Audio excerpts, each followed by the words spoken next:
Yet the James Webb has huge solar panels and a sunshield to protect its delicate instruments that's 5 layers thick. It's all very bulky. So how do you squeeze something as large as this into a rocket with a carry capacity the size of a school bus?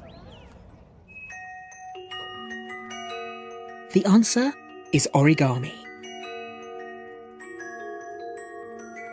The creator of this miniature theme park is Dr. Robert Lang. And surprisingly, his origami skills have been invaluable to NASA's space program.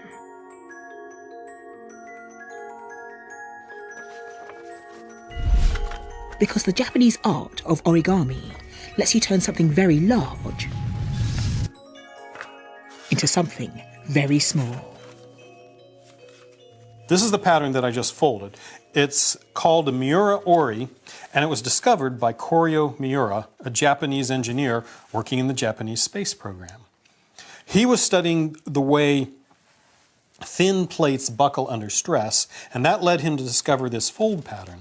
And he explored it and found it had a really nice property. It opens and closes with all of the folds happening together because they're mechanically linked. Then you would only need to bend a single fold to make the entire structure open and close. So when you open one fold, all the other folds follow and you flatten out.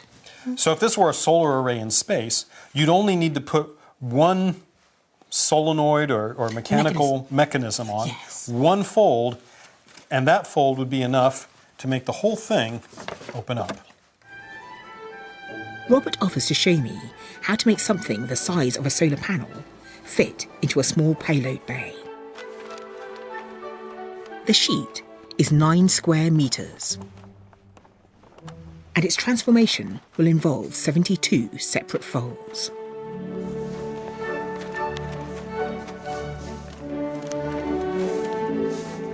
Robert pre-creases the folds to increase accuracy and flexibility.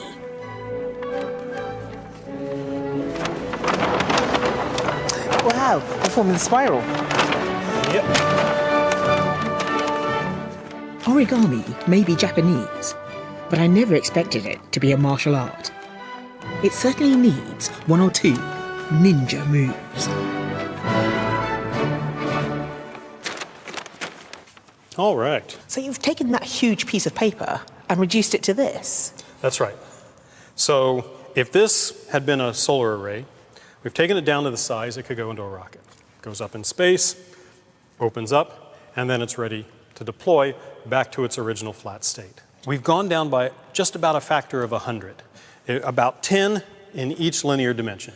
And of course, we got that by going from completely flat to a vertical tube like this. Yes, but much easier to stow in a rocket. Exactly. Robert's creation is clever enough, but the real revelation comes with its opening. Although the design appears complex, because it was folded along one axis, the whole sunshield can be opened with a single motor. This animation shows how, in 1995, Japanese scientists used the same trick to fold a large solar panel on a satellite called the Spaceflight Unit. It's the brilliant application of 17th century Japanese art to a very modern Western technology.